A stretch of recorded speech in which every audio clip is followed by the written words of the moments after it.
responsibility, and gullibility, we must tell you the views represented on this show are not necessarily those of this station or its management. This radio show contains differing points of view on current political topics, and due to the nature of its contents, it should be heard by everyone. Thank you for listening. 3, 2, 1. Now live from the Devil Radio Studios in Madison, Wisconsin, where the political party is just beginning. Welcome to the Devil's Advocate Show. Friends proving it's never personal, only politics. Please allow me to introduce myself. Here is your host, Mike Crute. Welcome to the Devil's Advocates Radio Show, the Tuesday edition. Fancy Brian, welcome to it, big guy. Hey, I made it. We all made it. We're all here together on the radio. I'm so excited. You can always be a part of this big program. You can hear your voice on the radio airwaves. Just dial us, 844-967-2789. Got a fair to middling sort of show, kind of big. Wow, all right. You know, sometimes I just don't say oversell it. Well, I'm not overselling it. I said fair to middling, but you know, I'm excited because we got some fine guests, including Mona Shaikh from the Minority Reportz with the Z at the end. Reportz. Mona is a comedian, a funny lady. I was just talking to her right before we went on the air. I hope she understands. I had to let her go. I had to jump on the radio here with you, Fancy Brain, and all the fine people. But we're going to talk some politics with her. Her last question for me. You're not an anti-vaxxer, are you? I should have left her hanging a little bit longer. Like, who's asking? Well, you did take a swallow there, and you kind of swallowed for a little bit longer, but it was kind of funny for a second. Sort of a pregnant pause. Yeah. No, I didn't mean to leave you hanging, Mona. No, I'm not an anti-vaxxer. I'd like to be done with the pandemic. I'm a pro-vaxxer. Get your vaccine. And, you know, and wear a mask when you're indoors. And please do not overreact to the little bit of information we know about this variant. My fear is not the science.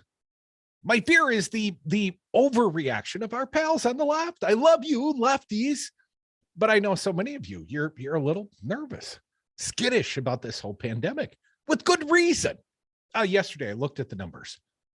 As we were going on the air yesterday, 777,000, almost 778,000 dead Americans from the COVID-19. And here in the state of Wisconsin, somewhere in this month, we're going to top 9,000 dead in my little state. And in Florida, where, you know, the governor, Ron DeSantis, quite the Trumper Jr. Do you know they've got almost 65,000 dead Floridians? And they're so proud. I hear them bragging on right-wing talk radio. Well, DeSantis never closed down the state of Florida. Hell no, he didn't. No.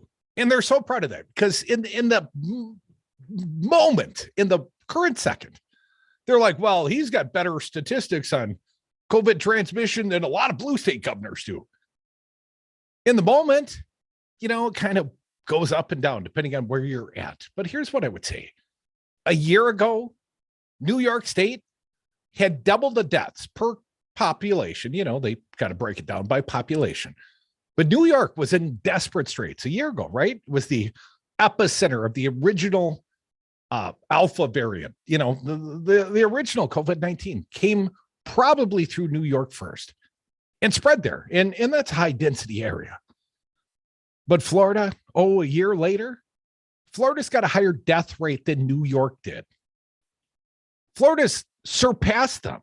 And this is what they're bragging about on right-wing talk radio. And all across the nation, you know, this is the next coming. He's the great white hope, Ron DeSantis from Florida. You know, so keep your eye on that guy. I don't want to look at that guy at all. I don't want to keep an eye on him or listen to him. I'm hoping that he gets I can't wait for him and Trump to face off and drown each other out and just bloviating stupidity. Trump made that man. Or at least you'd like to think he did. You know, there's something interesting here, and I guess maybe we'll start here. I didn't think I would, but I will, because we got lots of stuff going on. Let me finish. Mona Shaikh joining us at 3:30 Central Time. And Harvey Kaye, Dr. Harvey Kaye, Professor Emeritus, joining us in the 4 o'clock happy hour. So Harvey will be a fine co-devil indeed, I suspect. But President Joe Biden in Minneapolis today, and he's going to address the nation, and he's going to be out selling the Build Back Better. And then they're going to ask him, what about the, what is it called? The Omicron? Yeah. Oberlin. It's the Unicron virus, yes. The Unicron. And that's the villain in the 1986 Transformers, the movie. I know you and I both struggled with, which there's how we were going to mispronounce the. I've heard Omicron and I've heard Omicron. I don't think either way is right as long as you know what you're talking about. Kodachrome. It's Kodachrome for sure. Kodachrome. Paul Simon and Simon and Garfunkel song. Anyways, I digress. And I didn't even mean to start here, but I read this interesting piece. Jennifer Rubin at the Washington Post. They used to call her a conservative, but she points out some interesting things. I'm not going to read the entirety of this, but I'm going to read a few excerpts. The GOP doesn't care about the suffering it causes, even among its own base. She's the one, and this is in part the article I reference. Let me read a bit from Rubin. Given the innumerable Republican leaders, including the former president, have been spreading lies about the coronavirus, peddling quack cures, have you been pasted, and discouraging effective vaccines for well more than a year, no one should be surprised that once again, throwing up hurdles to public health measures. That does not make it any less appalling. Axios reported on Monday that Florida, Iowa, Kansas, and Tennessee have changed their unemployment insurance rules to allow workers who are fired or quit over vaccine mandates to receive benefits. I don't know if any of you are listening from the great state of Wisconsin, but the former Republican governor here, before there was a pandemic and a vaccine mandate from, God forbid, a Democratic president. Well, hell, you had to pee in a cup. You had to be looking for work. You had to do lots of stuff, jump through lots of hoops. Government's supposed to be what? A trampoline, not a hammock. But now we've got Republicans for no other reason, inexplicably, physically, imprudently telling their people, quit your job. Hell, never get vaccinated. Wasn't it the very same Republicans like 2 months ago, Fancy Brian? The very same Republicans said, we got to cut off the unemployment benefits. Same ones. These lazy good-for-nothings, they're never going to get off their couches unless we force them through financial desperation or something to that effect. But now these people are the oppressed people, you see. Isn't They're that saving strange? the oppressed people. So let me jump back in here. Yes, they are incentivizing people to quit work and remain unvaccinated. So much for the party of work and life. Meanwhile, former White House physician and now Rep. Ronnie Jackson, you know that guy? Dr. Feelgood. Doctor, look at that guy's eyes and tell me he's not a bad person. Republican from Texas, known for his unintentionally comedic flattery of the former president and for describing the Biden administration's vaccine program as socialist, communist, Marxist, has piped up again about an insane conspiracy theory. Other Republicans are attempting to nix federal mandates that have proved successful in getting more than 90% of the federal workforce vaccinated. As NPR reported, conservative lawmakers in Florida, Iowa, Kentucky, Tennessee, Wyoming, and North Dakota have already completed special sauce, and passed bills aimed at nullifying new federal mandates. Because of course they did. The party of great ideas, the pro-life party. The results are predictable. More Republicans are dying because Republican leaders in the right-wing media are misleading them. My colleague, Philip Bump, writes Jennifer Rubin from the Washington Post. The vast majority of those now dying of the coronavirus were unvaccinated, a group that's disproportionately Republican. Florida, and I misquoted this, so sorry, Florida. Florida has now seen more than 61,000 coronavirus deaths. I think I misrepresented that to the high side. I said 64. About 284 for every 100,000 residents. New York, by comparison, has 56,645 deaths, 280 per 100,000 residents. 1 year ago, before the vaccines, New York's per capita toll was nearly twice Florida's. So you got more dead people in Florida from coronavirus than the entire state of New York, and a higher percentage per capita. So explain again how Ron DeSantis is doing a great job. A little bit more. I'll explain. He's got an R next to his name, and that's the end of it. Thank you. Thank you very much. A little bit more from the Rubin piece. Republicans, therefore, are contributing to the deaths of their most loyal followers. They then blame President Biden for failing to stop the pandemic, even though they have no intention of stopping their campaign of disinformation, anti-vaccine hysteria, and efforts to discredit Biden's chief medical officer, Anthony Fauci. I mean, it's ridiculous. It's not fascism, it's Fauciism. Have you seen this? It's above and beyond the pale. A little bit more. As Fauci said on CBS's Face the Nation, I'm just going to do my job, and I'm going to be saving lives, and they're going to be lying. Their coronavirus death cult may be the most egregious example of Republicans' destructive oppositional behavior, but it's hardly the only one. MAGA hardliners still want to punish the 13 House Republicans who had the temerity to vote for an infrastructure bill on the grounds it would help their constituents. They'll countenance none of that. Likewise, Republicans voted unanimously against the American Rescue Plan. Remember that, folks? Unanimously, all Republicans voted against it, but then touted its benefits, including the bill's program to help struggling restaurants. And while Republicans have been ranting about inflation, they also voted unanimously in the House against the Build Back Better plan, which would, among other things, have reduced the cost of childcare, housing, the Affordable Care Act premiums, and prescription drugs for millions of Americans. Now we got a new variant. Well, they call it the Kodachrome, the Omicron variant. And I'm not saying it's anything to be overly concerned about. I think that's a little premature. We don't know the epidemiology of it yet. Easy for me to say, kind of like Omicron. But I can guarantee you one thing. Republicans will minimize, and Republicans will willingly sacrifice their own if it means a little chaos on Joe Biden's watch. Come back. We are the Devil's Advocates. Join us. It's a big show with you. They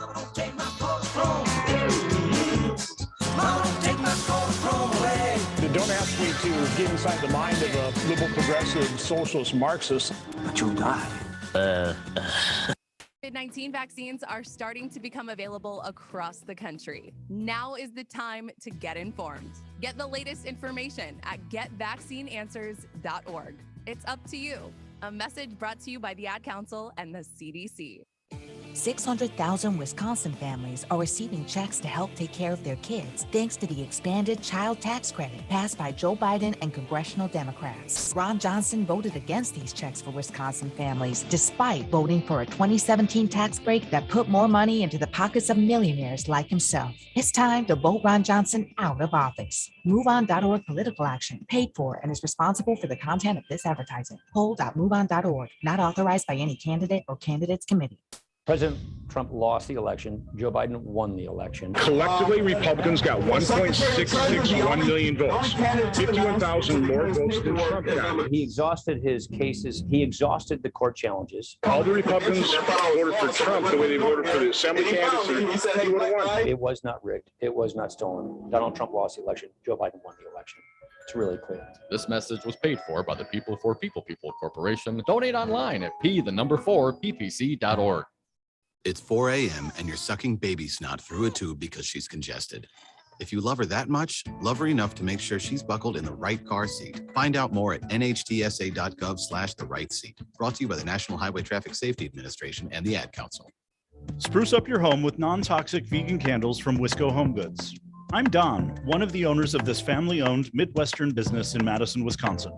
Our candles are 100% sustainable and come in a variety of unique blends and scents that make a perfect holiday gift. Plus, at Wisco Home Goods, we believe in giving back. With our Do Good, Smell Good campaign, a portion of the proceeds go to local charities. So support a Midwestern company that supports our local communities.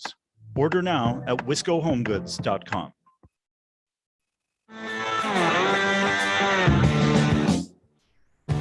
The Devil's Advocates, radio for the 99%. Welcome back to the Devil's Advocates radio show, the Taco Tuesday edition. In the literal sense, I had tacos. Had to eat something. Figured it was Tuesday. Tacos. Had 3 Supremes. Made a run for the border. It's my second time making a run for the border today, if you know what I'm saying, Fancy. I wanted to go both places, but I did not. Well, you get your belly better. And then you can eat badly again. I can't wait. For the holidays and all that kind of stuff. Let's get back to the topic at hand, because we've got a fine comedian joining us soon. She is Mona Shaikh. She's going to join us at 3:30 Central Time. And the president of the United States up there in Minneapolis, in KTNF territory, hopefully our friends listening on AM 950 will stick around for the president speaking in their hometown. So Mona, then the president. But right now, a little bit of sound. Going to need your help here, Fancy Brian. The Build Back Better. Well, Joe Manchin's got some opinions on that. They passed it through the House, but of course, the Senate version. Now, my understanding, Chuck Schumer out today, at least the Hill.com reporting, Schumer says the week of the 13th.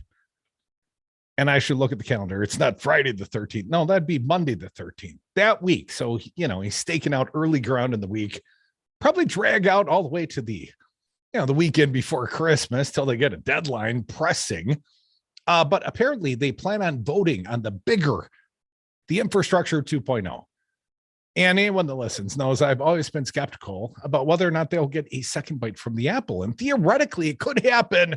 But of course, the biggest, block in America is Joe Manchin. So let's see what Joe Manchin has to say about the Building Back Better.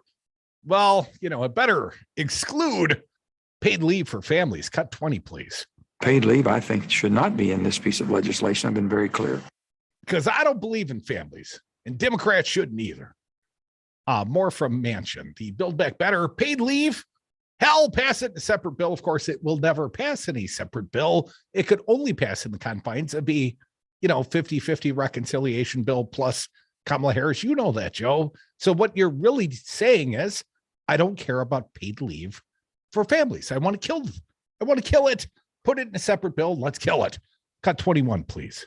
I want paid leave to be worked in a separate piece of legislation, and I think there's a bipartisan pathway forward. I don't think you're telling the truth right now, Joe Manchin. I think you are completely full of malarkey, let's just say.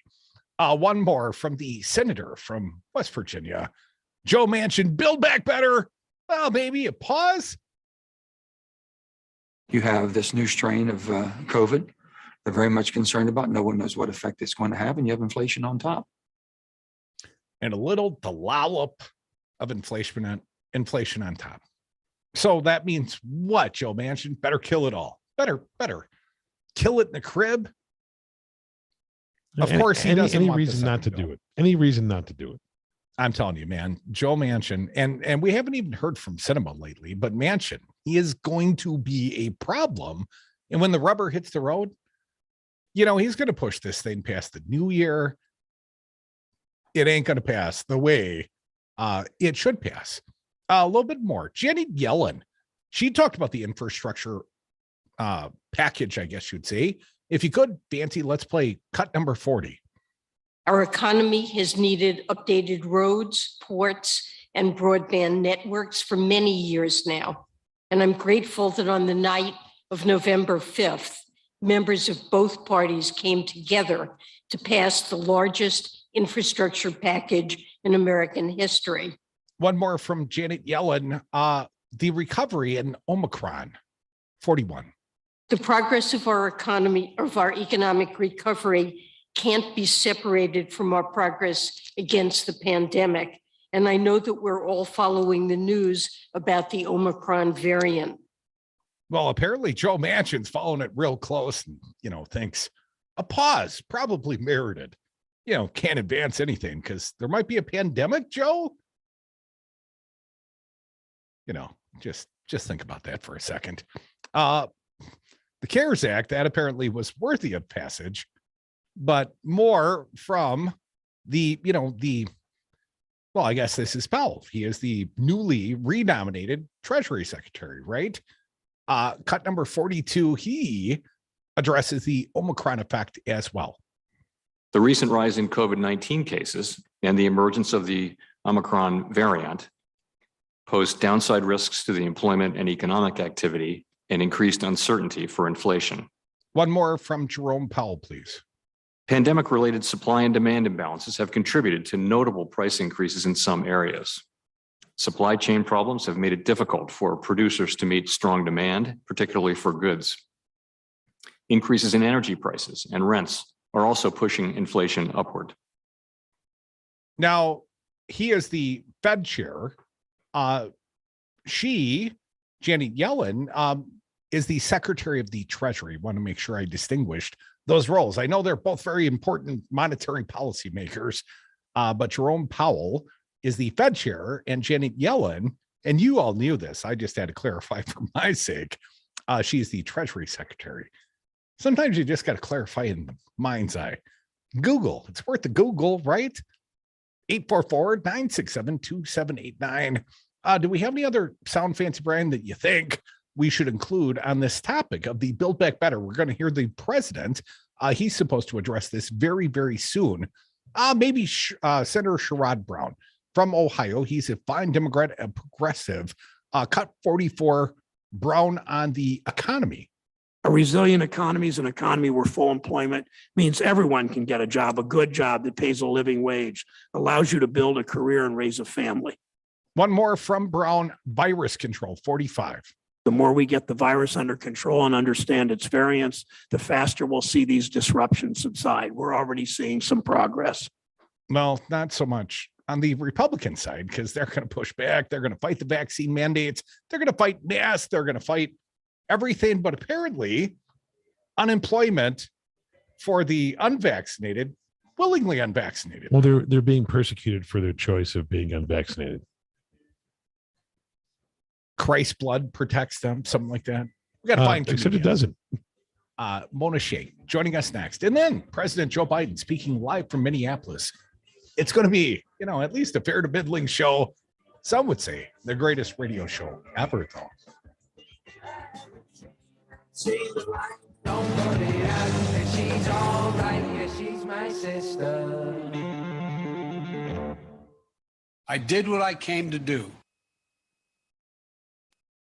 From Bernie to Biden to even Trump supporters, Devil Radio is the political fix for every Wisconsinite. Always streaming at DARNWI.com.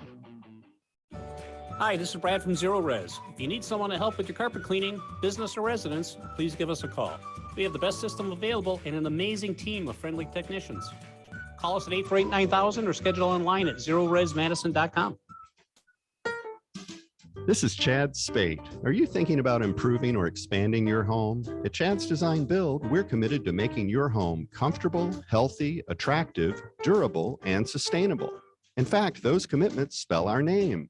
And we deliver these services with our outstanding team of professionals who will respect you and your home. Visit our website at chadsdesignbuild.com to learn more about how we are building a better world, one remodeled home at a time. Greetings, everyone. This is Nate Tim inviting you to my show, Lay of the Land, about life and politics in rural Wisconsin. Join me every Thursday at 7 p.m. for ideas, guests, and conversation on Devil Radio. Coronavirus update. I'm Tim McGuire with an AP News Minute. Members of an FDA advisory panel are debating a drug in pill form developed by Merck aimed at fighting coronavirus infections. Hi. The drug may cause birth defects, leading to a dilemma. Panel member Dr. Hello, how are you? I don't think you can ethically say it's okay to give this drug in pregnancy. I am glorious, full of magic and wonder. But at the same time, glorious. I'm not sure you can ethically It's tell true. a pregnant woman who has COVID-19 that true. she can't have the drug if she's decided that's what she needs. The panel members. But yeah, you sound great. You're looking great. We're going to be live here in about 2 minutes or so. So National Guard members who refuse to be vaccinated against the coronavirus will be barred from federal. All right. And he said we're going to go to approximately about 3:40. Status. Austin has told the heads of the various services to publish guidance by next week on dealing with Guard members who fail to meet military medical readiness requirements by refusing the vaccine. I'm Tim McGuire. Tried Eucrisa for mild to moderate eczema? It works at and below the skin surface and can be used on almost everybody, like on the dimples of a diva. Yeah, roll your boat. Yeah, roll your boat. Or the shoulders of a chef. Look, Mom, I made jelly beans on toast. Steroid-free Eucrisa works at and below the skin surface. It blocks PDE4 enzymes, which is believed to reduce inflammation, even on the wrist of a rebel. What did you do to your hair? What? The specific way Eucrisa works is not well defined. Prescription Eucrisa for mild to moderate eczema is for topical use only in ages 3 months and up. Do not use if you are allergic to Eucrisa, Crisaborol ointment 2%, or its ingredients. Allergic reactions, including hives, itching, swelling, and redness, may occur at or near the application site. The most common side effect is application site pain, such as burning or stinging. Come on, moms and dads. Check out eucrisa.com and ask your doctor about Eucrisa. Can I sing one more song?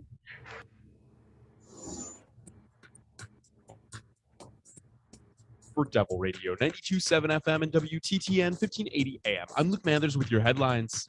According to state records, Wisconsin taxpayers have picked up the cost of more than $2,700 that was used to send officials to Arizona and South Dakota, allegedly in regards to a review of Wisconsin's election authorized by state assembly Republicans and being conducted by former state Supreme Court Justice Michael Gableman.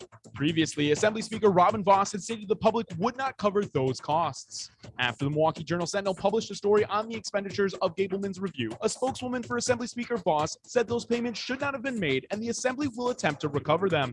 State records also show there is still no scope statement for the election review, a document that is standard for audits and something Vos and Gableman had said they were finalizing in August. No comments were provided on why a scope statement has yet to be finalized. You're listening to Devil Radio 92.7 FM and WTTN 1580 AM.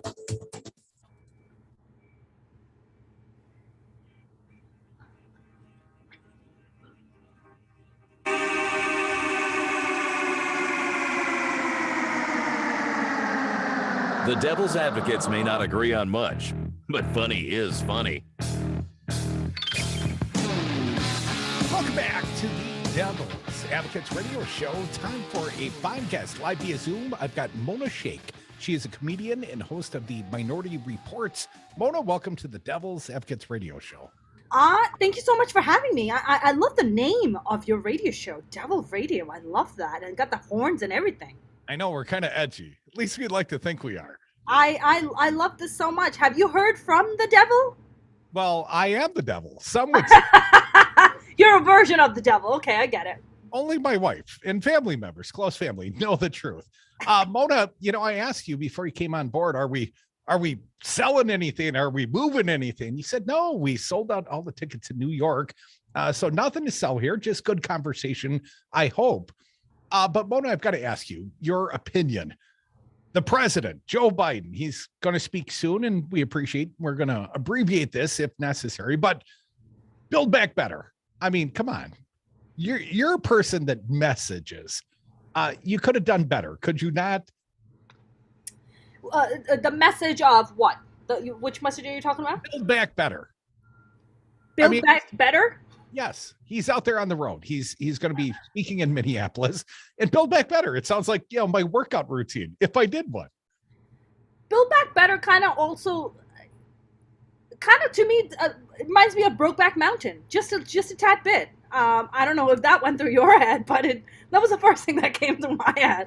I was like, Brokeback Mountain? You're like, no, Build Back Better. And I was like, oh, that's honestly, I feel like the Democratic Party has a real problem with messaging. Their messaging is not solid.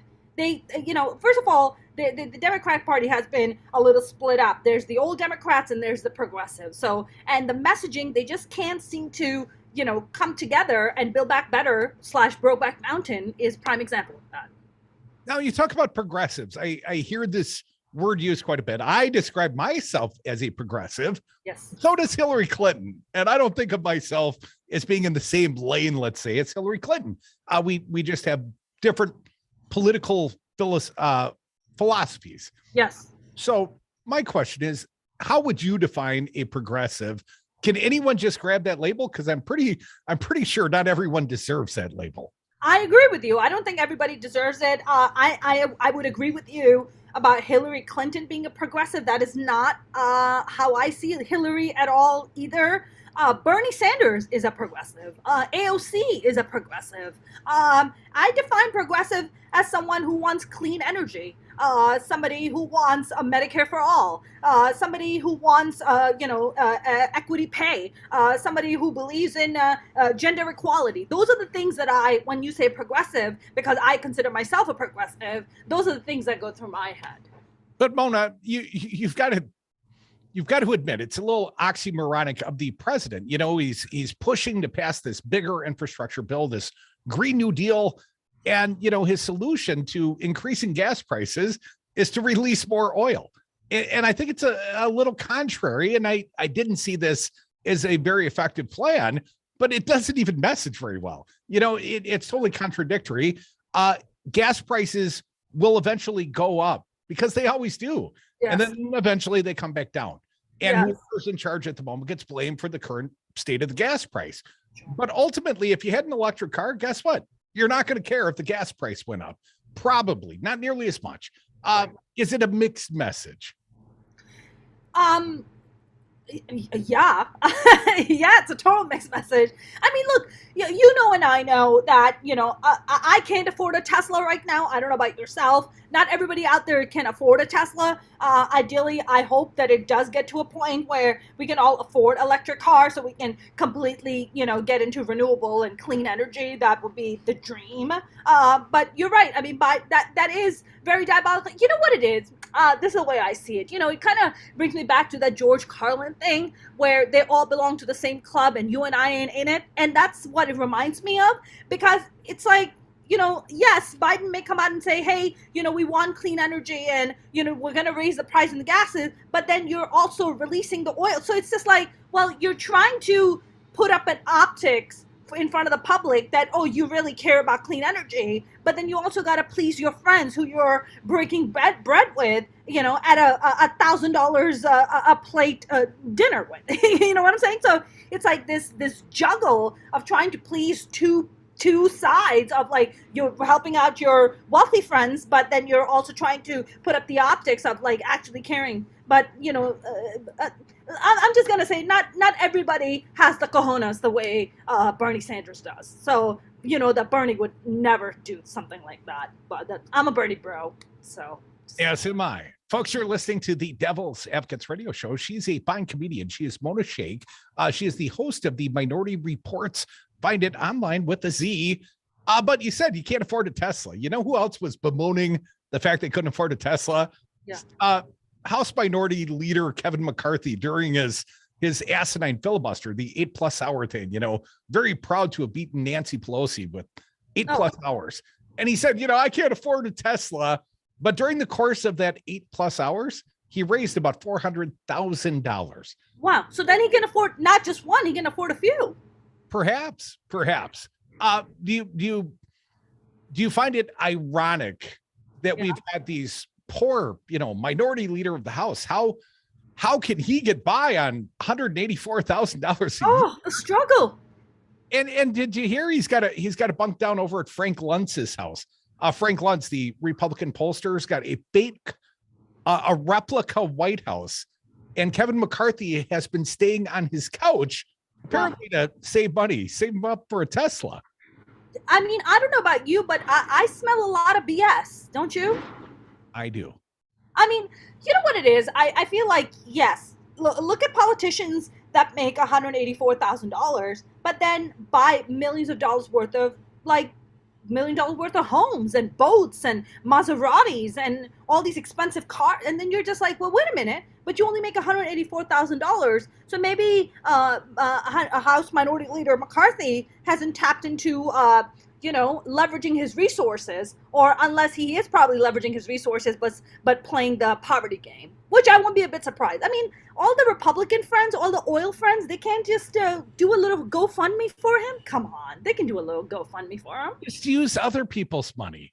Mona Shaikh, where can people find your comedy? They can find me on Instagram and Twitter at Mona's Comedy, on Facebook at Mona Shaikh Comedian, and on TikTok, which I got to be better at, also Mona Shaikh Comedian. I'm not even on TikTok. You know, I'm nearly a boomer in that regard. Mona Shaikh, funny stuff. Thank you so much for joining us today. Sorry to interrupt, but President Joe Biden's got something to say. We'll see if he's funny. Mona, thank you. Thank you. Nancy Bryan will now take President Joe Biden speaking to the nation live from Minneapolis. We'll listen in. I also have the Secretary of Education, Miguel Cardona, who is with us today.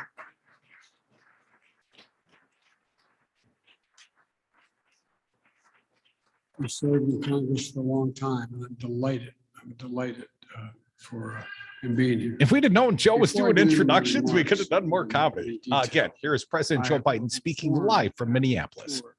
I learned about a school shooting in Michigan. We learned, as we learned the full details, my heart goes out to the families enduring the unimaginable grief of losing a loved one. Apparently, there were somewhere in the order of 9 people shot, and or 3, I think, are dead. And the young man, I think, is, as I understand it from staff, is about 15 years old, and he turned himself in, and just said he claimed his right against self-incrimination and handed over his pistol. That's all we know about it. But you've got to know that that whole community has to be just in a state of shock right now. But look, one of the things that I want to mention is I want to tell you about the infrastructure law I signed on Thanksgiving. And it would not be possible, this is not hyperbole, without the Minnesota congressional delegation. Senator Amy Klobuchar is a leader in many issues. Her colleagues look to her on everything from lowering the cost of prescription drugs to how to get broadband to the whole country. And Senator Klobuchar and I have been friends for a while. She knows how to work across the aisle and make progress. It's a big deal. Really big.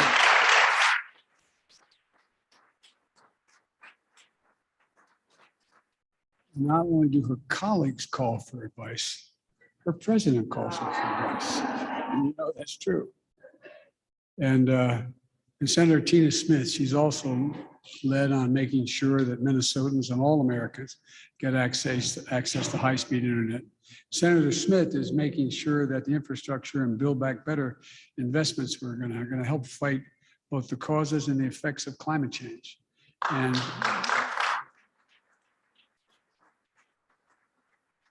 Representative Angie Craig, who I'm going to get to ride home with, she's going to get an Air Force One when going back, spending time with her. She had a better means of transportation getting out here. I don't know what it was, but all kidding aside, she's worked in infrastructure law. She constantly reminds us that it's places like Dakota County, and it's connecting people to jobs and opportunities. And that's why Angie has always been a champion of schools like DCTC and investments in roads and bridges and high-speed internet. And Representative Dean Phillips. Dean, where are you? Dean, from the very beginning, Dean has led getting bipartisan support to get this deal done. And you'd think this would be a slam dunk, but we did it without all but a few Republicans being able to come across and vote for it. But thank you for the work you did, Dean. I really mean it. And Betty McCollum. Betty's been fighting for a strong infrastructure package for more than a little bit of time. There you are, Betty. And but I also want to acknowledge a few other people who couldn't be here today. Your Attorney General Ellison is such a fighter for justice, and Representative Omar. Is he here? Oh, okay. I was going to say, I totally would remind us we all need to invest in our people and universal pre-care and affordable child care. Look, here's what this is all about. Rebuilding America. Getting this done. No, rebuilding in America, investing in America. That's what this is about. And we're doing it as we continue to battle the pandemic. As I told the American people yesterday, this new variant is a cause of concern, but not a cause to panic. On Thursday, I'll put forward a detailed strategy outlining how we're going to fight this COVID this winter, not with shutdowns and lockdowns, with more widespread vaccination, boosters, testing, and much more. In the meantime, the best protection is getting fully vaccinated, getting a booster shot. I urge all Americans who haven't yet, get that done. Get it done today. We're going to keep fighting through this with every tool we have. And we're, as we did with the original virus and with the Delta virus, and we're also going to keep our historic economic growth moving. One of the ways we're going to do that is with the bipartisan infrastructure law that we signed into law 2 weeks ago. Over the next several weeks, I'm going to be traveling all over the country. And so will Vice President Harris and my cabinet and folks throughout our administration to show how these investments are going to change lives for the better. Because we know that we can't just build back to what it was before. That used to be the rule. If anything got wiped out by a weather event, you're able to build back that road at exactly the specifications it was before. But you can't now, because the climate's not going to get better. Hopefully we're not going to get worse, but you're going to have to build that road a couple feet higher. You can't build it back to what it was. You can't replace those high power lines that come down with the same kind of construction. They have to be built so they're more resilient. So that's what I mean when I say build back better. It's necessary. And schools like DCTC are going to help us do just that. Places like this, we're going to train the next generation of workers to do the jobs that my infrastructure law and our Build Back Better Act are going to put into even greater demand. We're going to need more qualified people.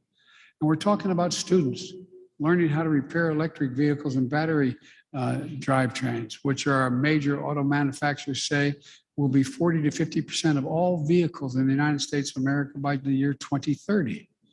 Becoming line workers will need to modernize our electric grid, and commercial electricians who can help us install 500,000 electric vehicle charging stations. We're going to put in, including along the highways we're building, so you never have to worry about running out of power. You'll be able to travel.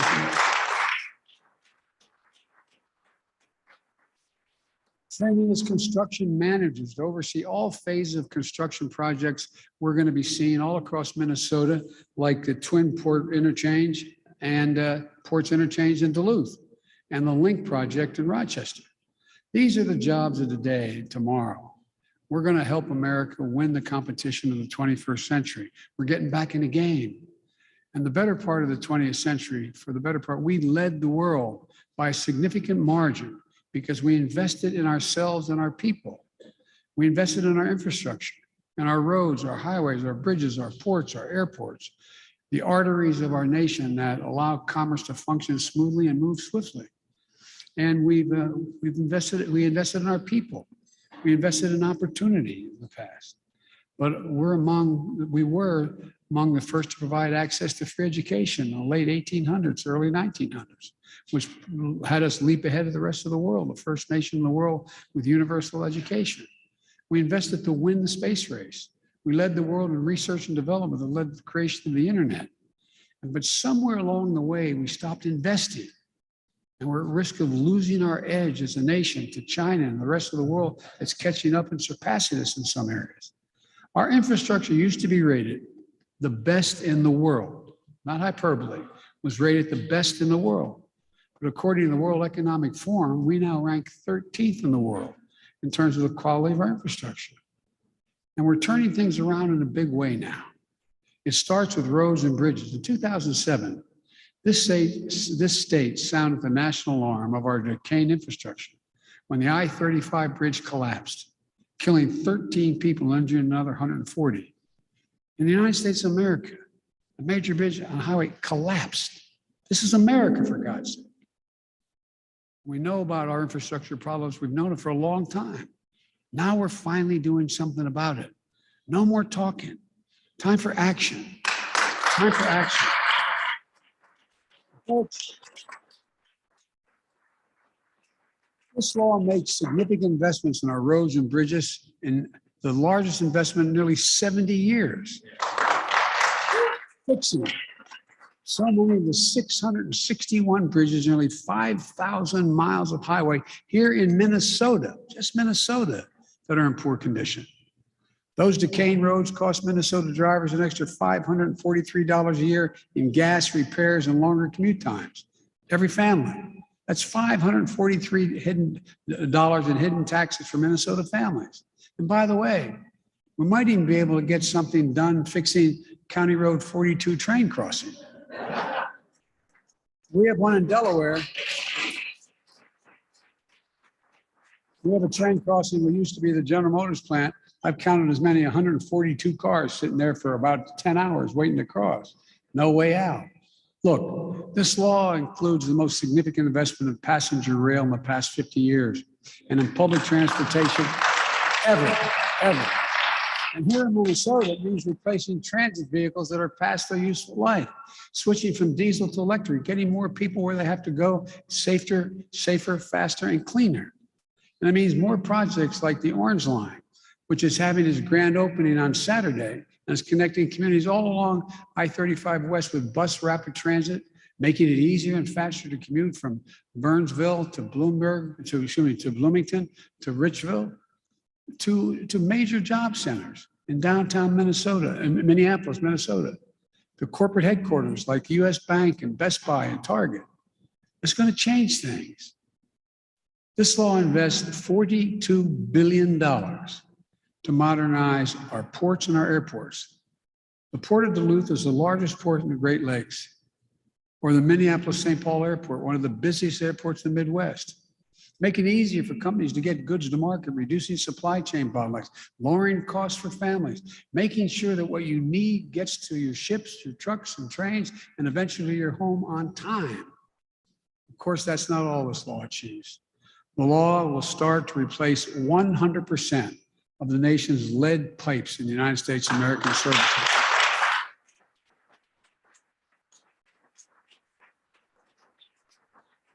A recent survey estimates there are 260,000 or more lead pipelines just here in Minnesota, just Minnesota, and will help communities like Coast build connections to water treatment facilities. So every single child in Minnesota and across America can turn on a faucet and drink clean water.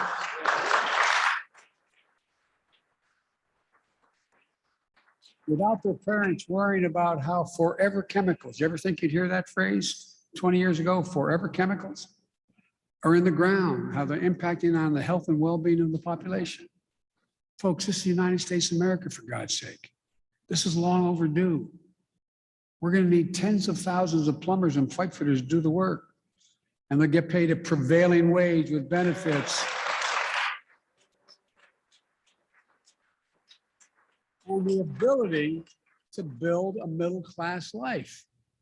The law is going to make high-speed internet affordable and available everywhere in America and create jobs laying down the broadband lines. Today, 12% of Minnesotans and households don't have internet subscriptions. And in some places, there's no broadband infrastructure at all. This law is going to make high-speed internet affordable and available everywhere in Minnesota, urban, suburban, and rural. Over $20 billion. In the 21st century in America, no parent ever should have to sit outside a fast food restaurant to be able to hook up to the internet so their child can do their homework online. Think about that. The law also builds up our resilience against extreme weather events, which Minnesota is no stranger to, like wildfires this summer in Superior National Forest that sent smoke into the Twin Cities, and tornadoes that touched down in Burnsville and Apple Valley in September, or the heavy rains that have closed roads and contaminated wells in this area in the past. Nationally, last year, extreme weather cost the United States government $99 billion. Just last year. I was out when those forest fires out in California and Nevada, in that area, and it's astounding. More timber and homes and business have been burnt to the ground this past fire season than the entire square miles of the state of New Jersey from New York City all the way down to Cape May. That's how much burned to the ground. Nothing there. I flew over in helicopters. Nothing. And you see reservoirs down 40, 50, 60 feet, worrying about whether the Colorado River is going to continue to flow. This is dire stuff, but all within our capacity to deal with. This law builds back our bridges, our water systems, our power line, our electric grid better and stronger, more resilient and resistant to the negative impacts and effects of climate change. So few Americans will be flooded out of their homes or lose power for days and weeks after a storm. Down in Louisiana, I have with me, who now works with me and handles a big chunk of what I have to do, former chairman of the Black Caucus in the Congress, Cedric Richmond. Yeah. Cedric had me down in Louisiana, New Orleans. That storm that hurricane went through had high wind peak at 178 miles per hour. But you know what? When I went from there up to North Jersey and New York, more people died in Queens, Manhattan because of 20 inches of rain falling and their basements flooding so they couldn't get out. More people died there than did in the hurricane in New Orleans. Folks, there's so much more in the law. Most of all, this law does something truly historic. It's going to help rebuild the backbone of this nation. Working people in the middle class. When I ran for president, I said I was running for 3 reasons. One, to restore the soul of the country, to restore some decency to how we dealt with that. And two, to rebuild the backbone of the country. Hard-working middle-class folks and working-class folks who built the country. The folks in Wall Street aren't bad, but they didn't build America. The people who come out of the school are the ones that build America. They built America and they've been left behind for much too long. We're going to rebuild this economy from the bottom up and the middle out. I've never known a time when the middle class has done well that the very wealthy haven't done very, very well. I'm not being solicitous. I'm being deadly earnest. But I'm tired of this trickle-down economy. I'm tired of it. This is a blue-collar blueprint to rebuild America. And the only way this works is if the blue-collar Americans do the building. And that's the only way it's ever worked. We're going to do it again. Mark my words. Mark my words. The same goes for my plan to build back better for our people. For example, the cost of a 2-year degree in Minnesota is nearly $6,000 a year. Over a third of the students at DCTC receive Pell Grants. My Build Back Better. You are listening to the Devil's Advocates radio show that has been President Joe Biden. Before that, Mona Shaikh, fine comedian. And coming back in the 4 o'clock happy hour, I've got Dr. Harvey Kaye. More Devil's Advocates. Joe's getting on Air Force One, heading back to DC.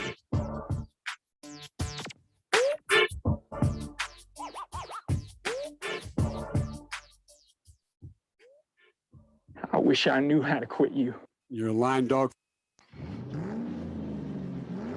This is Pat Slattery of Slattery's Automotive Service in Verona. Established in 1973, I've been servicing and repairing cars in the Madison community for nearly 50 years. You can trust me to tell you what your car really needs and fix it right the first time. Give me a call at 608-848-6123 to schedule an appointment today. Slattery's Automotive Service, your trusted choice for local service and repairs for all your automotive needs.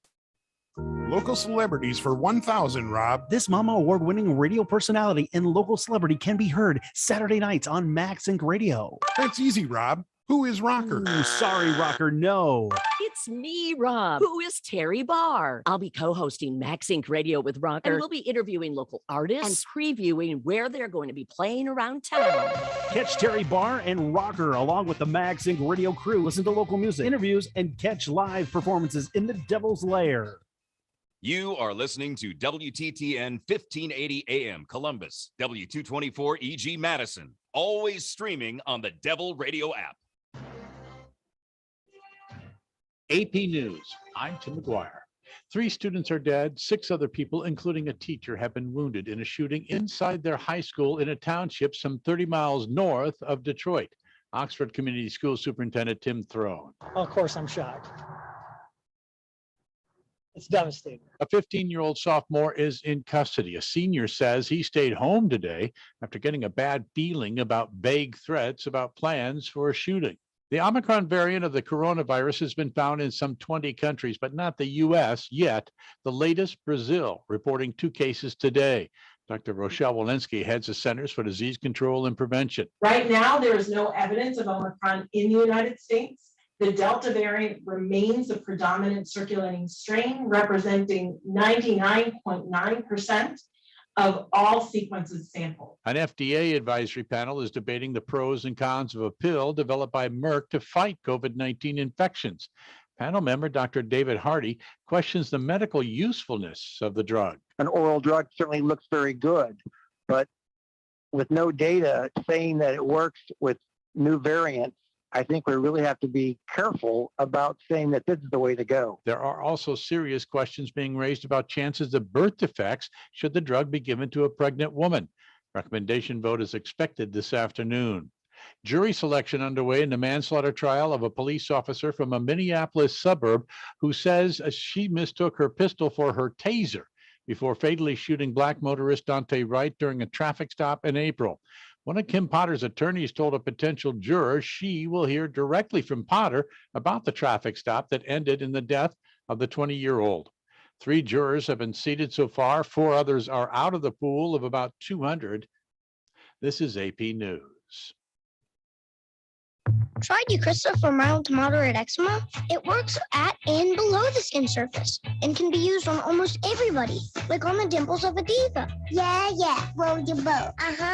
Yeah, roll your boat. Or the shoulders of a chef.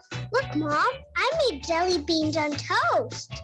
Steroid-free Eucrisa works at and below the skin surface. It blocks PDE4 enzymes, which is believed to reduce inflammation, even on the wrist of a rebel. What did you do to your hair?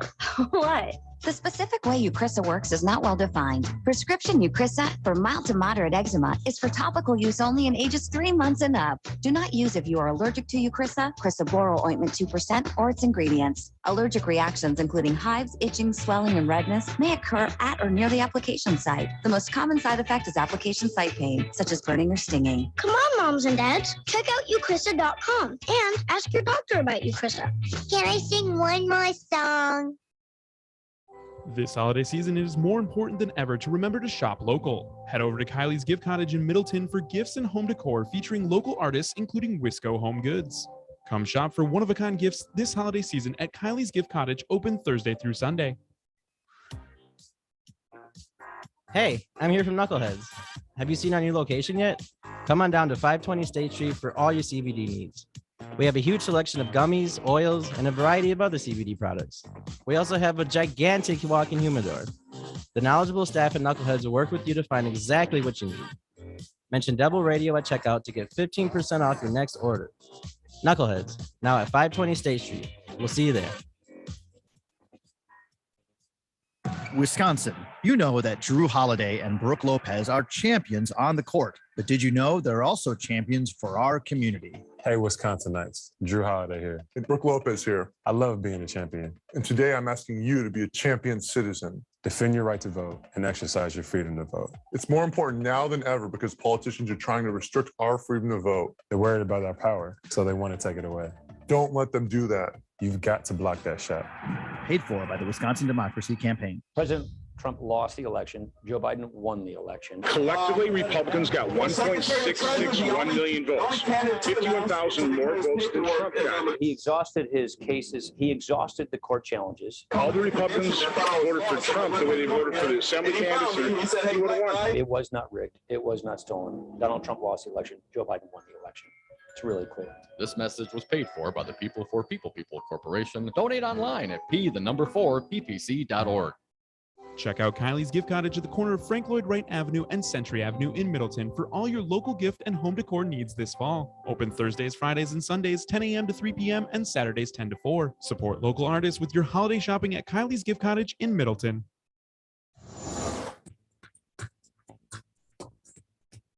For Devil Radio 92.7 FM and WTTN 1580 AM, I'm Luke Mathers with your headlines.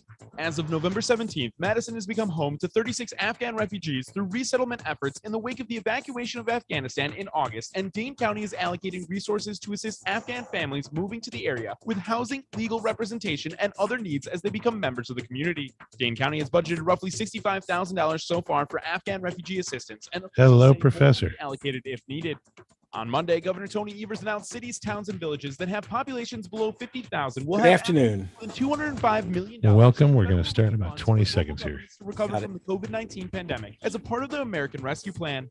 Forecast of sunshine throughout the day with a few afternoon clouds and winds up to 15 miles an hour. High today of 46 degrees.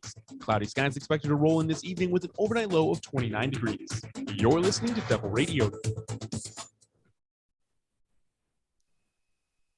Warning, you are about to listen to the greatest radio show ever.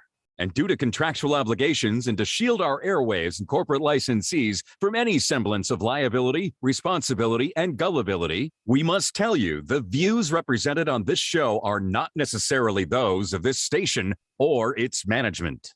This radio show contains differing points of view on current political topics, and due to the nature of its contents, it should be heard by everyone. Thank you for listening. 3, 2, 1. Now live from the Devil Radio Studios in Madison, Wisconsin, where the political party is just beginning. Welcome to the Devil's Advocate Show. Friends proving it's never personal, only politics. Please allow me to introduce myself. Here is your host, Mike Crute. Welcome back. Hour 2 of the Devil's Advocates Radio Show, the Tuesday edition. And it gets better all the time because I've been joined by a fine guest live via Zoom. He is Dr. Harvey Kaye, Professor Emeritus at the University of Wisconsin, Green Bay. Dr. Kaye, welcome back, Harvey. Good to be back. Good to be back on this beautiful Wisconsin day, at least in this corner of the state. Oh, it's beautiful all across the great state of Wisconsin, each and every day, weather be damned. But it's actually nice. President Joe Biden just spoke. And Joe Biden, I thought his speech a little aimless, didn't quite get to the point, introduced lots of people, and that's good. He was speaking from Minneapolis, but I wish he would have spoken more about the proposition that's going to be voted on the U.S. Before the U.S. Senate. Harvey, the Build Back Better plan. First and foremost, I think we might have mentioned this prior. What's your thought about the Build Back Better as a messaging device? I think it could be a skosh stronger. A skosh stronger. Let's put it this way. It should have been 3.5, if not 6. It should have been the kind of thing that was enacted 6 months ago. It should be the kind of thing that didn't get hung up because of Manchin and Sinema all these months. And by the way, there might have been other Democrats behind them who were feeling the same, but let them do the oppositional kind of work. And then today, I just saw, I can't remember which of the media I saw it on. They're hanging now on the word of the Senate parliamentarian that things may get removed even now, like the immigration aspects or the climate change. Who knows what's coming next? As an element of messaging, it could have been great. I said to someone earlier today, if the Democrats had handled these last few years, going back to the 2016 election, but let's just say this last 10 months, they could have guaranteed they would be in office for the foreseeable future. No joke. I mean, Americans have said in poll after poll, Americans have said by way of voting for Joe Biden that there are things they want to see happen.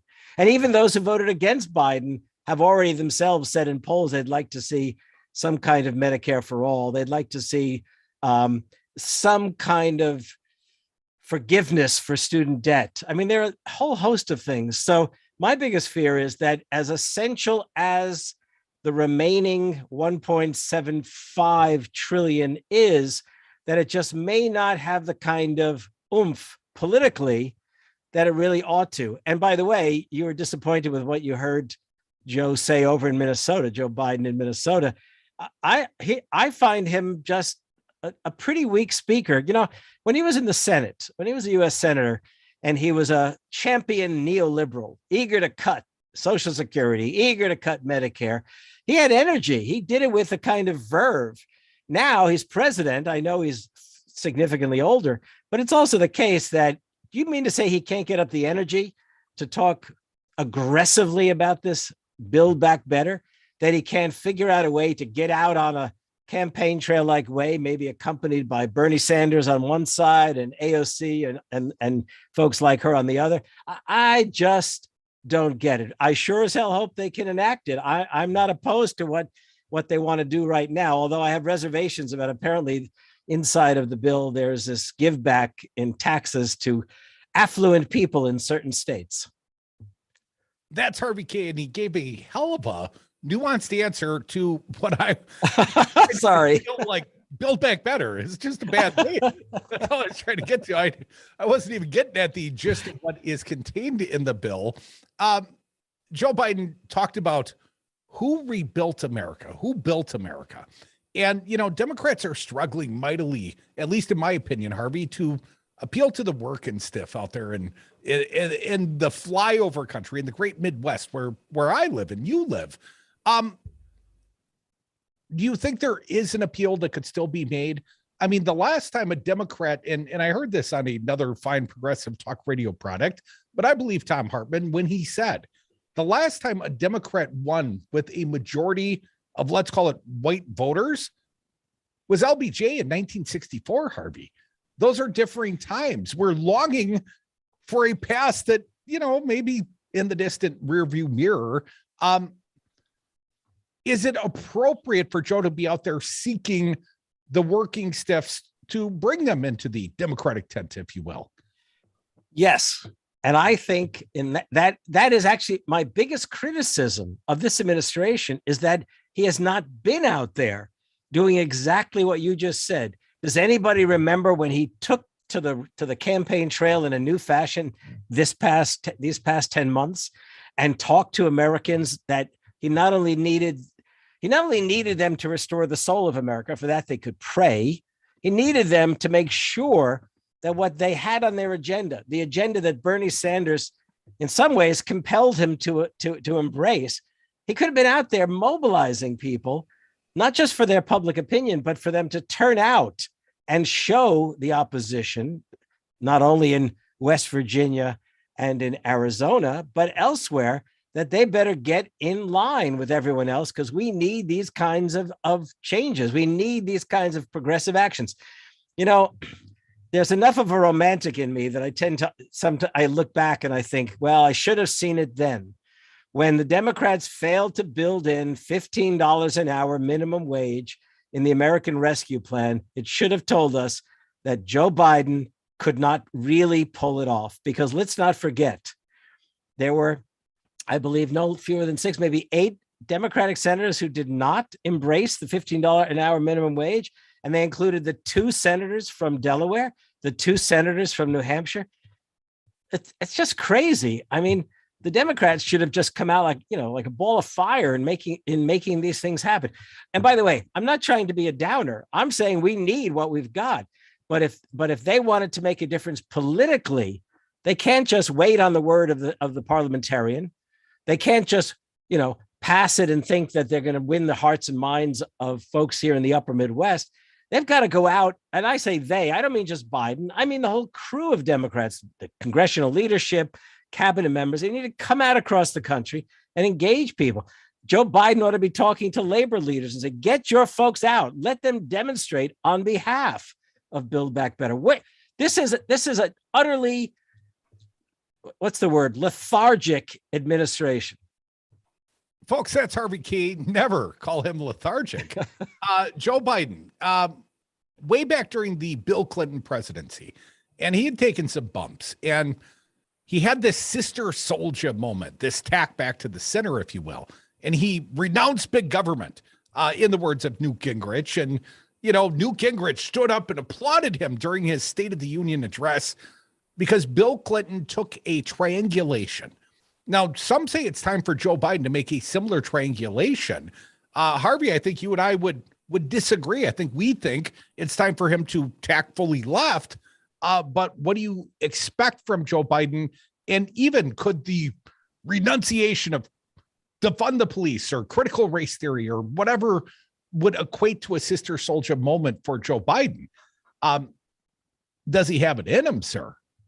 Well, the thing, first of all, is not to be defensive, not to defend the kind of language that the right has used to portray liberals and the left. In other words, take charge of these things by giving them a new language. For example, instead of critical race theory, which frankly, I mean, the right has portrayed it as the devil incarnate as an idea, talk about the fact that we need to talk about what is the American promise. And if it's an American promise, it applies to all of us. And too often in the past, it has not. And he should call out, once again, he's got to call out people to support an education in the schools that makes Americans aware of the tragedies of the past and the struggles and promises made that's our responsibility to pursue. In other words, there's a way to do it, but they don't ask me, by the way. Joe Biden has yet to call me. I want to make that clear. And I don't know if I've told you this before, but last year, not long after he won the presidency, he may have actually been inaugurated, they convened a group of historians for him to talk with, a group of very nice people. But I can't imagine that they were the kinds of people who would have said to him, don't keep talking about returning us to some kind of past normality. The past normality led to the grossest inequality imaginable. It led to opioid poisonings and deaths. It led to the destruction of our infrastructure. I mean, stop talking about returning us to normal. Normal is actually what we need to overcome. So I don't know. I mean, if I sound exasperated, it's because I'm really worried that, first of all, the parliamentarian is going to reduce it without even Manchin demanding it. They'll reduce it once again to like $1.2 trillion, that the Democrats will not have an aggressive post-passage kind of a pursuit of politics, that they think they can coast in to next year. And, I got an email today from Joe Biden, not really Joe Biden, it's probably the Democratic Party. And it said, we can't just coast to victory next year on our laurels. What? Give me the break. The laurels are 9 months ago. It was called the American Rescue Plan. And that gave me hope. This was like the first relief effort. And the next question was, what do we do to secure recovery? What do we do to secure reconstruction? And what are we going to do to secure reform? And reform meant no more wealth going into the pockets of billionaires.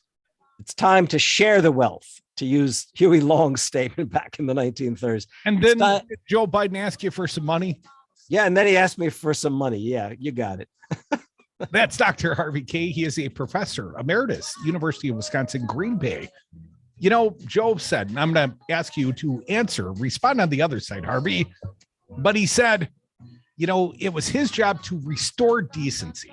And my question of you, Harvey Kaye, has he accomplished that goal? Perhaps not all the big policy goals, but decency. How do you restore decency? Restoring decency is beyond the capacity of one man, or for that matter, one woman. Well, there's two of us, Harvey. We'll take a crack at it on the other side. More devil's advocates.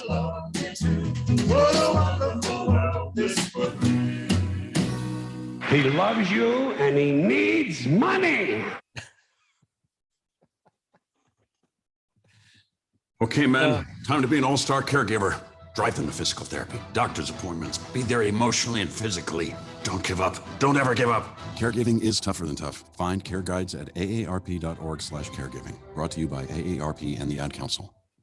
600,000 Wisconsin families are receiving checks to help take care of their kids thanks to the expanded child tax credit passed by Joe Biden and congressional Democrats. Ron Johnson voted against these checks for Wisconsin families, despite voting for a 2017 tax break that put more money into the pockets of millionaires like himself. It's time to vote Ron Johnson out of office. MoveOn.org political action, paid for and is responsible for the content of this advertising. Poll.moveon.org, not authorized by any candidate or candidates committee. President Trump lost the election. Joe Biden won the election. Collectively, Republicans got 1.661 million votes, 51,000 more votes than Trump got. He exhausted his cases. He exhausted the court challenges. All the Republicans voted for Trump the way they voted for the assembly candidates. He would have won. It was not rigged. It was not stolen. Donald Trump lost the election. Joe Biden won the election. It's really clear. This message was paid for by the People for People Corporation. Donate online at p4ppc.org. COVID-19 vaccines are starting to become available across the country. Now is the time to get informed. Get the latest information at getvaccineanswers.org. It's up to you. A message brought to you by the Ad Council and the CDC. Hi, Don from Wisco Home Goods here. Jeremy and I handcraft our 100% non-toxic candles from locally sourced materials in our Madison, Wisconsin facility. Wisco Home Goods candles come in a variety of unique blends and scents that you're sure to love. Add a little warmth to your home as the days get colder with one of our Midnight Cypress or Up North candles. Order at wiscohomegoods.com. Natural, healthy, nourishing candles and more at wiscohomegoods.com.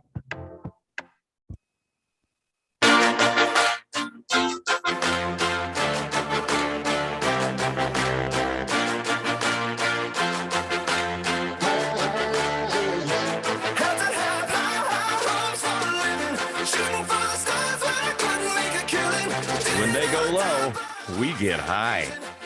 The Devil's Advocates. Devil's Advocates Radio Show. Welcome back from the 420 break. We welcome back a fine guest. You're not a ghost yet, I hope. God, I hope not. We call him Casper. Harvey Kaye, Dr. Emeritus at the University of Wisconsin, Green Bay. Professor Emeritus. Oh, my bad. What a Dr. Emeritus. Well, you're still a doctor. They don't take that away from you. Right. I am indeed. I was never bestowed any higher honors. You know, I get very confused. Well, one of my professors at graduate school said, "We don't actually give you or bestow anything. You take it from us." Well said, sir. Well said. I didn't do any taking either. I didn't even feel like I deserved the diploma they sent me. I was like half a credit short, but they mailed it out in error or something. I took it. That's the last I saw of my college. Harvey, let's talk about decency. It is a struggle to restore decency to a nation when we live in these political silos. And I'm not trying to do all sides do it, because it's really one side doing it. It's one side, to my opinion, Harvey, wrecking our nation. And they're doing it by sacrificing their own constituents in no small part. This opposition to wearing masks, getting vaccinated. It's ridiculous, Harvey, at least to my opinion. It's deadly. It has deadly consequences. And I don't know how we would ever return a country to decency when there's half the nation willing to sacrifice their neighbors to the altar of, flat earth anti-vaxxerism. If there's anything to be said for the Biden administration, it's at least that they're not the Trump administration. How's that? Okay, for starters. Now, wait, let me say this is important. The Trump people really have sacrificed 777,000 Americans to, I won't even say to the devil, because we like the devil here on Devil's Radio, right? No, what they've done is they've literally denied the truth. They've ignored the science. They've belittled folks. They've demanded that people not, in some states, they've said, no, you don't have to mask up. Have a party, make a festival and a feast of it all. No, 770,000 people have died as a consequence of the pandemic. Now, could we have avoided death? No, a pandemic is what it is. But you and I surely, know that when people say mask up, it works. When people say go get a shot, get 2 shots, get a booster now, it works. Be smart. Don't be murderous. The Republicans are indecent. They're indecent for their denial of what happened last November. They're indecent for their encouragement of January 6th, the insurrection and the violent entry into the nation's capital. And they're indecent in having, from the very beginning, sort of denied the virulence of the pandemic. I mean, it's hard to restore decency when half the country doesn't want to put on a mask to defend their own lives. And certainly not yours or mine. Exactly. Right. They could care less about what they do because they're going to, whatever they've breathed in, they're going to breathe it out. But Dr. Harvey Kaye, Republicans know that the presidency really is going to be affected tremendously by the outcome. Whether or not we are able to move beyond this pandemic really will be the metric, I think, that Joe Biden's presidency is measured by.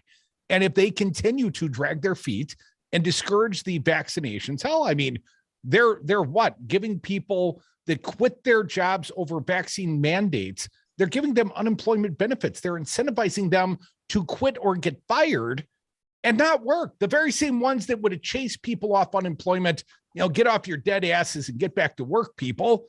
It's beyond hypocrisy. What is it? Well, even as you say that, I remember as a kid when the polio vaccine and then it was the Salk and then the Sabin, people got vaccinated against polio. I mean, I can't even articulate the feelings that go in and out of my heart and mind when I think about the fact. I mean, we're 777,000. I mean, does it have to be a round million for people to be able to say it smoothly enough? I don't get it. So honestly, I don't even know what to tell you in answer to these kinds of questions. I just don't get it. You realize right-wing talk radio and conservative media, they point out, well, more deaths on Joe Biden's watch than Donald Trump's watch. Yeah, because if time continues and the pandemics and the waves continue and they refuse to get vaccinated, or hell no, they won't get their kids vaccinated, well, as more and more people die, well, that's just a growing death toll of the Biden presidency. I know it's beyond cynical, Harvey, but that's how I hear it. It is utterly beyond cynical. And all I can tell you is when Biden took office, he maybe should have asked himself about the soul of America and maybe the imperative of declaring a state of emergency and getting everybody vaccinated. I mean, that's what I would say, basically. Because, look, I know people who voted for Trump, but those very same people got vaccinated. So I don't know how people, you can vote for Trump and still get vaccinated, right? But how is it possible that here in the state of Wisconsin, we're seeing more hospital beds occupied by people taken down with COVID? Minnesota's viewing, what was it, in the last number of weeks, a 50% rise in hospitalizations? What are we going to say? What can we possibly say to all this? I know I'm not answering your question, Crute. I'm really sorry. That's okay, Harvey. Plenty of people may have questions for you. Dr. Harvey Kaye, my fine guest and co-devil for the entire hour, I hope, because I'm opening up the phone lines to you at 844-967-2789. Come back with us. Call us up, dial us up. Let Harvey know what you're thinking. Ask him his opinions. He's always got a few. More Devil's Advocates. We'll be right back.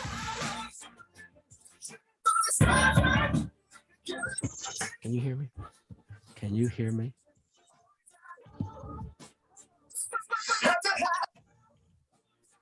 Brian, can you hear me?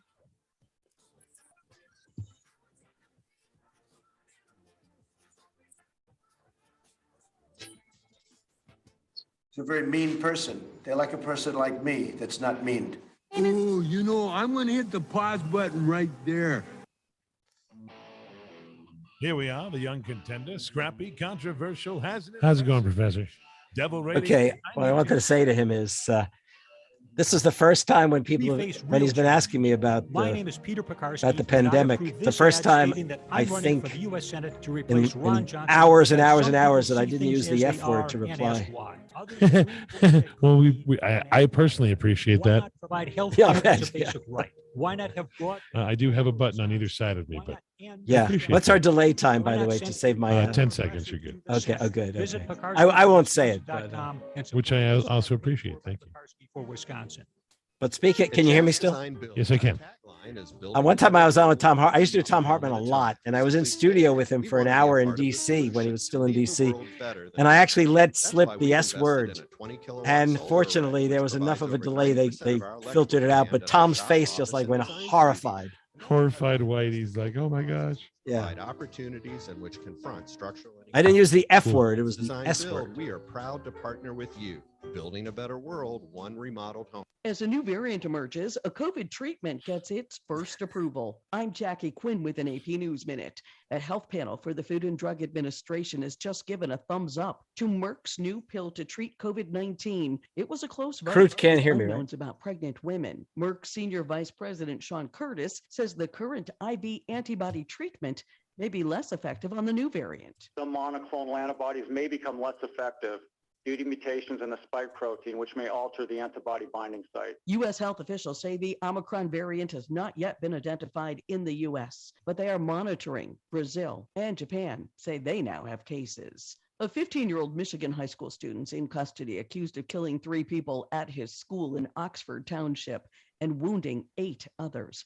Undersheriff Michael McCabe says they don't know a motive. He's already invoked his right to not speak, so he wants an attorney. He's not telling us anything at this point. Shots ended lower. I'm Jackie Quinn. Tried Eucrisa for mild to moderate eczema? It works at and below the skin surface and can be used on almost everybody, like on the dimples of a diva. Yeah, roll your boat. Yeah, roll your boat. Or the shoulders of a chef. Look, Mom, I made jelly beans on toast. Steroid-free Eucrisa works at and below the skin surface. It blocks PDE4 enzymes, which is believed to reduce inflammation, even on the wrist of a rebel. What did you do to your hair? What? The specific way Eucrisa works is not well defined. Prescription Eucrisa for mild to moderate eczema is for topical use only in ages 3 months and up. Do not use if you are allergic to Eucrisa, Crisaborol ointment 2%, or its ingredients. Allergic reactions, including hives, itching, swelling, and redness, may occur at or near the application site. The most common side effect is application site pain, such as burning or stinging. Come on, moms and dads, check out eucrisa.com and ask your doctor about Eucrisa. Can I sing one more song?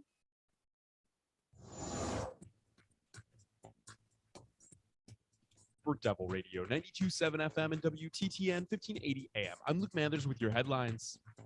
Current Vice Chair of the Joint Finance Committee, Republican State Representative Amy Loudenbeck has filed paperwork to run for the Wisconsin Secretary of State. From Clinton, Wisconsin, Loudenbeck would be the first credible Republican challenger to long-term Democratic incumbent Doug LaFollette in decades. According to WisPolitics, Loudenbeck is still consulting with her family, friends, and supporters before she makes a final decision whether or not to run for the statewide office. On Monday, the developer for the Judge Doyle Square project in downtown Madison announced it has purchased the project site and secured financing for an Embassy Suites by Hilton that will have 262 rooms. The private-public redevelopment has undergone several different iterations in recent years, but took a step towards the construction phase yesterday. You're listening to Devil Radio 92.7 FM and WTTN 1580 AM.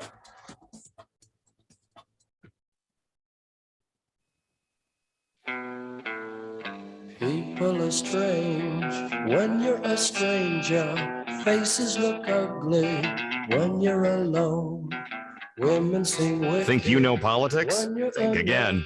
Welcome to the Devil's Advocates. When you're down, when you're strange. Welcome back to the Devil's Advocates Radio Show, the Giving Tuesday 4 o'clock happy hour.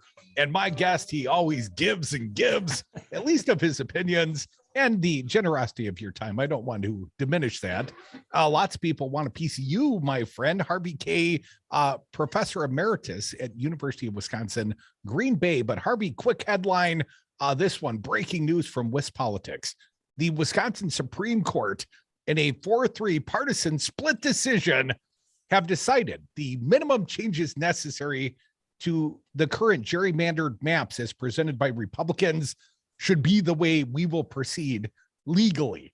Meaning that, you know, they changed the maps radically 10 years ago, and now they'd like to lock those gerrymandered victories in for another decade. And by a 4-3 ruling, the Wisconsin Supreme Court says, right on, fellas, that apparently will be the rule they follow. You want me to respond to that one? Sure, if you want to, Harvey. Well, let's face it. There was a question asked yesterday on one of the left magazines. is Wisconsin still a democracy? And when you've got gerrymandering as it exists, when you have a Supreme Court that backs up that kind of gerrymandering, when you've got a legislature that's willing to deny democratic right to vote, look, we're on the edge. We're really on the edge. Democracy is at stake. I don't know when we'll see it return to Wisconsin. Oh my goodness. Oh my goodness. 844-967-2789. Join us. Say hi to Harvey Kaye. Starting today with Dave from Mequon. A little on the conservative side of the dial. Dave, say hi to Harvey Kaye. Thanks for taking my call, Crudy. Thank you, Doctor, having you on the air today. Really quickly, just to point out to you, so my wife actually has family who lives in Israel and happen to be Jewish. And Israel, and I'm sure you're aware of this, Doctor, that Israel is the most vaccinated country on the planet, over 90%. They're experiencing a fifth wave of COVID. It's rampant, and a lot of people are going to the hospital. They put everything that we've been talking about, masks, social distancing, booster shots, everything that you can think of. And so the problem that I have with this is that it's, if you look at that, I think it's a prelude as to what you're going to see in the rest of the world, because the variants keep changing all the time. And but Dave, to what end so you make the argument, and I agree, and I've looked it up, and sure enough, highly vaccinated Israel also has a huge COVID surge. So what's the moral of your story, Dave?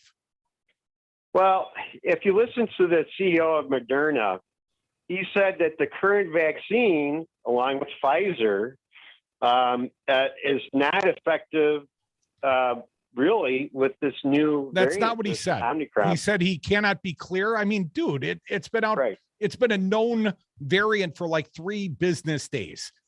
And you're expecting the head of a pharmaceutical corporation to know how it interacts with its current vaccine? Not possible. That's not what he said, Dave. But the thing is, though, again, they're having a huge expedited ramp up of COVID cases within, the country of Israel. And so what's happened is that variant is already there. It's in Europe. We know it's in Europe.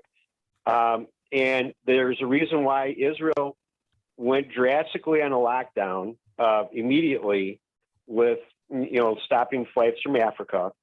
And so I guess to the question to the doctor is, I'm just throwing it out there with the vaccination rate that it's at, with the fact that they're wearing masks.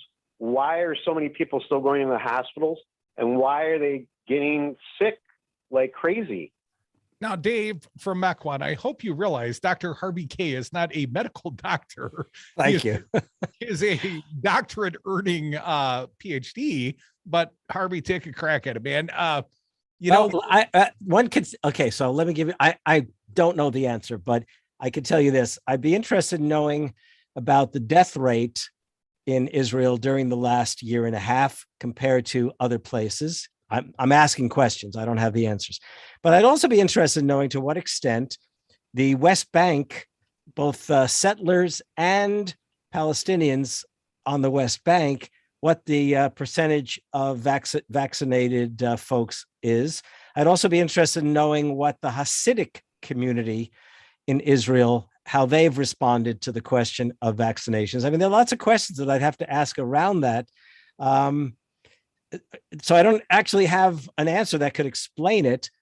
I can tell you that whatever happens, I hope the deaths don't radically increase. And I've already got not only 2 shots, but a booster, and I urge everyone else to do the same. Well, here's what I can tell you for surezies. Israel as a nation has less mortality, and this is current statistics. These were updated at 4:20 Central Standard Time. So this is pretty damn current. Israel currently is at 3% of the peak it was just 2 months ago. So 2 months ago, Israel was in the terrible straits. Now it's down 97% from that peak. In Israel, there were 8,195 COVID-related deaths reported since the pandemic began. Harvey, we're about to cross 9,000 in the state of Wisconsin. As you and I pointed out, we got 777,000 plus dead Americans, and they've administered about 16 million shots, doses of the COVID vaccine so far. So, assuming that's 2 doses per, you've still got 8 million plus Israelis that have been vaccinated, and the entire population of the state of Wisconsin is 5.8 million. We got more dead people, Dave. So, your logic doesn't carry through. The infection rates may have spiked in September, but they're down 97%, and their death rates are lower than the state of Wisconsin's, period. So anyways, there's some stats. 844-967-2789. Let's see who's next. You got your degree in statistics, right? I like statistics. No, I'm very impressed that you grabbed hold of those so quickly. Thank you. Well, Google's a wonderful thing. Kurt from Madison, say hi to my wonderful guest. He is Dr. Harvey Kaye. Professor, I love it when you're on this show. It's great. Oh, thank you. Thank you for raising the questions for Dave. Dave needs to take a few science classes and get back up to speed. He's pretty rusty. So, and thanks, Truth, for nailing down some statistics to help clarify the situation. My God, it's exhausting. Anyway, to get to my theory or my belief in why the United States has decayed to a level that it has, and I'm only a little bit younger than you, Doctor, but I can remember what went down with Nixon, and I can remember everything after. So if I look at the generations I knew before me, a lot of things were in place that no longer are in place, I would say, ended with my generation, the baby boomers, which is there's no teaching of ethics. There's no extension of morality. There's critical thinking is completely collapsed. And every time I hear, how can this happen? How can this happen? I always go, I say it's very, very easy. When you lack the most simple critical thinking skills, like do not put your hand in the flames of the fire, you'll burn your skin, and you do it anyway. That's where we're at. We have a bunch of people that have chosen to be either ignorant on their own choice, or everything has been damaged and dropped, and they just no longer want to apply any skills whatsoever to ensure that their life is safe and protecting their others. That's my say on it. Appreciate your call, Kurt. What's your say, Harvey? Well, I appreciate that. I also, for example, have long been worried about the decline in the teaching of an American narrative, without going into too much detail. That is the full story. I remember back in the 70s, they started dividing up American history into specialized topics and so on. So I'm with you on the education question, but I also want to say something else. Ever since the 1970s, and basically you mentioned Nixon, I think that's a place we could begin.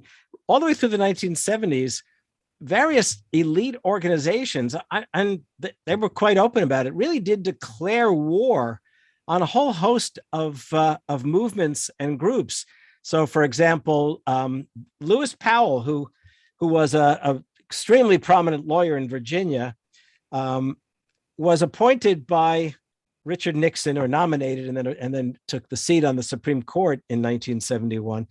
But what few people realize is that only 2 weeks before Nixon named him, Powell issued a memorandum to the Chamber of Commerce at their invitation, which laid out what would really be considered a class and culture war against vast groups who had literally finally gained their rights and were seeing themselves rise above the waters of the past, minority folks, women, students, working people, etc. And then you get this other group, and it always sounds like it's a conspiracy theory, but this was a very open, prominent organization called the Trilateral Commission, brought together by David Rockefeller and Zbigniew Brzezinski. And this included Republicans and Democrats. And they issued a report in 1975, published by NYU Press, no eccentric publisher, but indeed a major university press.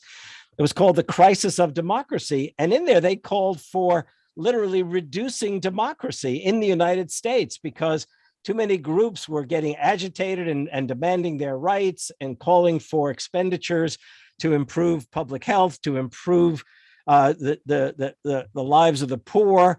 I mean, seriously speaking, it was like a declaration of class war on working people. And of course, the culmination of all of that was when Reagan was elected, and soon after his, taking office, confronted by the PATCO strike, the air traffic controllers strike, he fired them all. And the irony there is that PATCO had endorsed Reagan for president.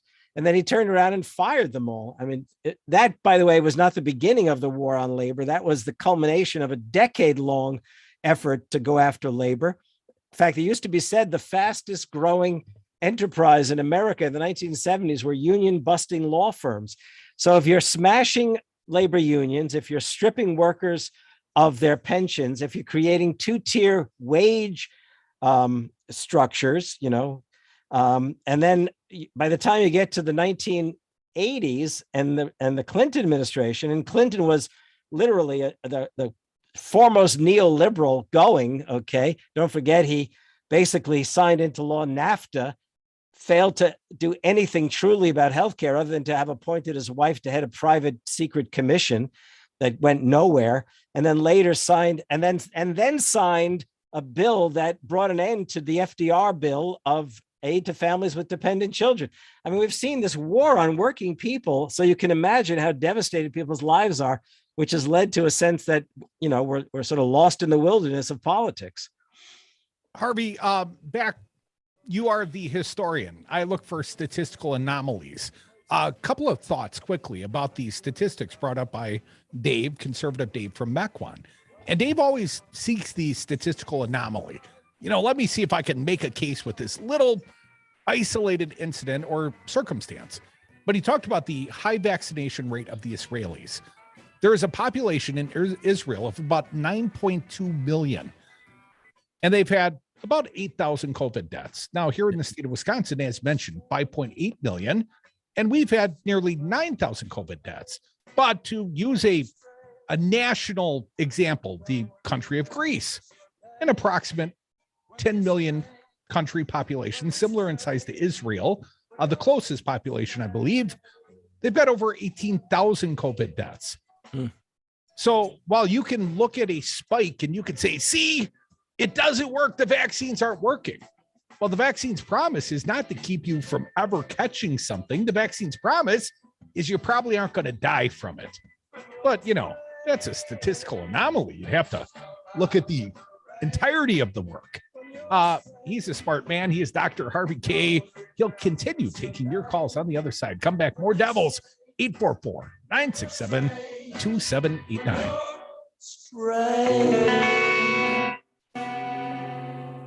Man, they were nihilists, man. Huh? They kept saying they believed in nothing. I mean, say what you want about the tenets of National Socialism, dude. At least it's an ethos. If you love them enough to barely sleep, then surely you'll check nhtsa.gov/the-right-seat to make sure they're in the right car seat. Brought to you by the National Highway Traffic Safety Administration and the Ad Council.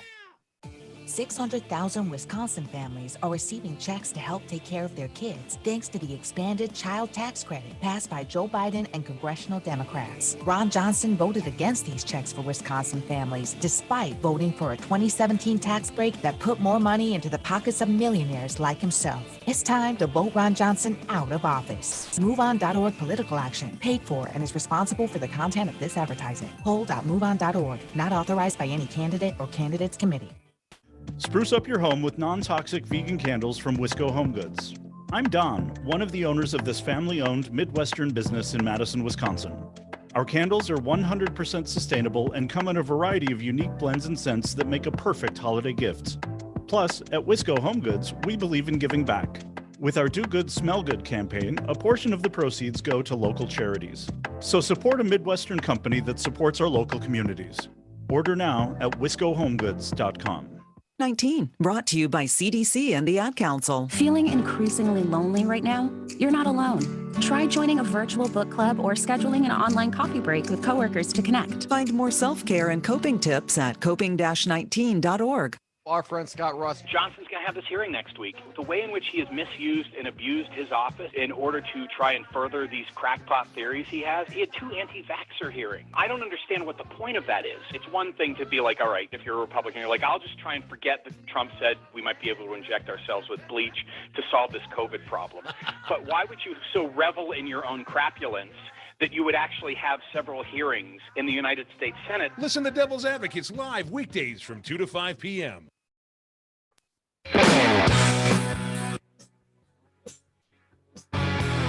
The Devil's Advocates, political commentary from the back of the class. Welcome back to the Devil's Advocates radio show. Got to find Co-Devil for like 10 more minutes. That's all there's left in this big show. He is Dr. Harvey Kaye. He is a professor emeritus at the University of Wisconsin, Green Bay, and he's a friend of ours. Appreciate you coming around, Harvey. And people got some questions for you, my friend, at 844-967-2789. Going to do a town hall style. Have your questions ready, people. Dick from Madison, you're next. Say hi to Harvey Kaye. Good afternoon. Great show. Thank you. You're fantastic. You said earlier, I couldn't agree with more about just going back to where we were is not where we want to go. We played this, Back to the Future 101 enough, and it doesn't work. That being said, the Democrats at least got something through. I know it's nowhere near what it should have been, but what I don't like is letting the Republicans now take credit for it. People that didn't even vote for it, they have to get off first base and start putting an end to that ASAP, because the messaging from them is terrible, in my opinion. Dick, appreciate your call. Harvey. Yeah. You and I and Dick all agree the Dems don't know how to message. Yeah. Should they make a point spitefully in a petty nature to say, but that guy voted against? I mean, should they be using their own political capital to point out the fact that Republicans really shouldn't have garnered any political capital from the prior infrastructure deal? Yeah, they should absolutely do that. They should make a laughing stock of the Republicans and also point out, if it weren't for the Republicans, we'd do all of those things that you want us to do. So you make sure that in 2022, you turn out to vote, because we know for a fact that if they get their hands on the House and the Senate, they will undo all of those things that we have finally secured. Look, let's not forget, Trump, when he ran in 2016, swore on the platform alongside, the debating platform alongside all those Republicans, he'd be the one who would not go after Medicare. Well, what the hell did he do when he was in office? He called on the Republican House and Senate that were salivating to do exactly what he said, called on them to literally bring an end to Medicare. And fortunately, John McCain was still alive and said no way and blocked that. Now, and then they turn around, of course, at the same time, there was Trump on the debating platform pointing fingers at Wall Street and pointing fingers at those who literally caused the crises of America. And then what do?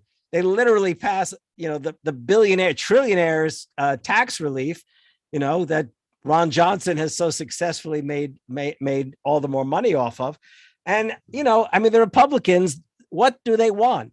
When will they satisfy the corporate bosses who stand behind them? But let's also face it, the Democrats have many sins to account for, but the Republicans are ready to pounce and undo what little we have been able to achieve this past year. That child tax credit, there's no way the Republicans will let that stand if they gain leverage in the House and the Senate next year, because they will literally go on the warpath saying inflation's too high. Okay, workers have gotten too much. We have to rescue America. Well, just don't forget, rescuing America in their minds was giving $1 trillion tax cut to corporations and the wealthy. Well, those are the job creators, Harvey, don't you know? 844-967-2789. Harvey, I don't know if you know about my prior friendship with U.S. Senator Ron Johnson. Rojo came in and bragged about the tax cuts. I mean, he was very proud, and he was the obstructionist Republican. If you'll recall, he was the public no. He was the guy that broke from the rest because he wanted that sweet, sweet tax cut, the designated S tax cut. And I happen to own a designated S radio station. So he was so proud to say, Crudy, I got this tax cut for guys like us.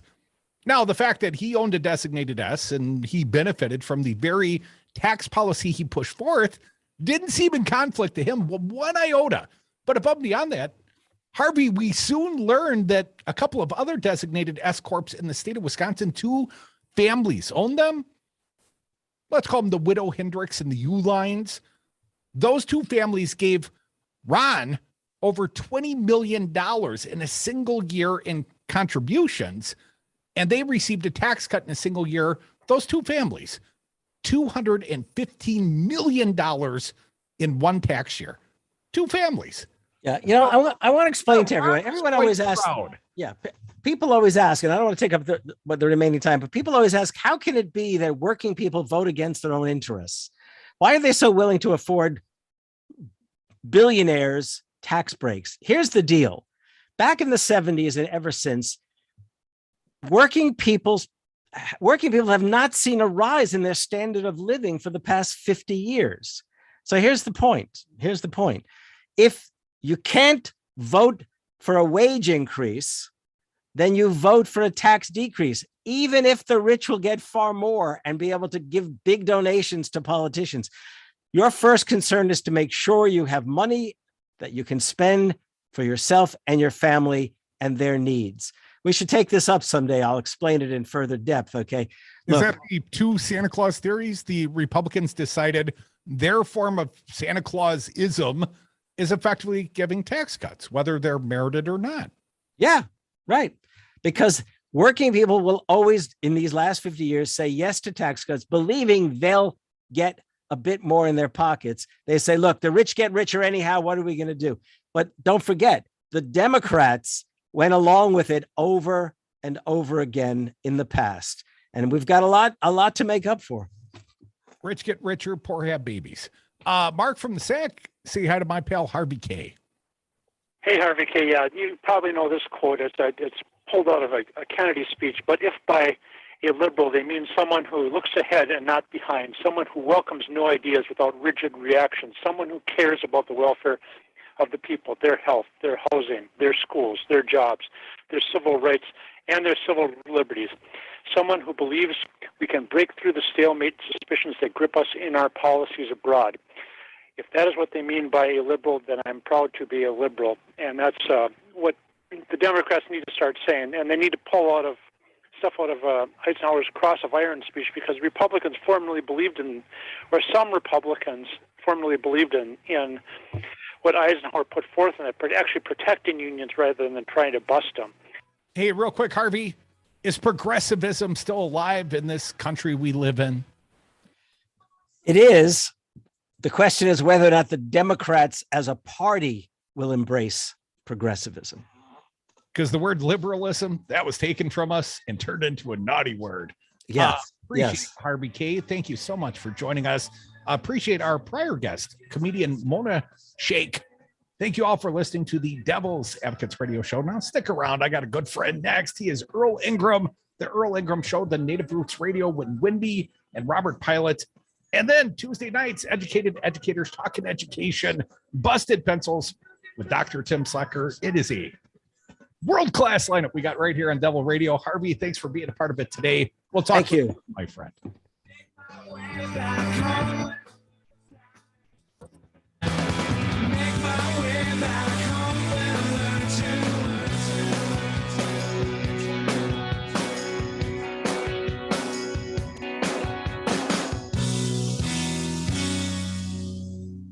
It's a process.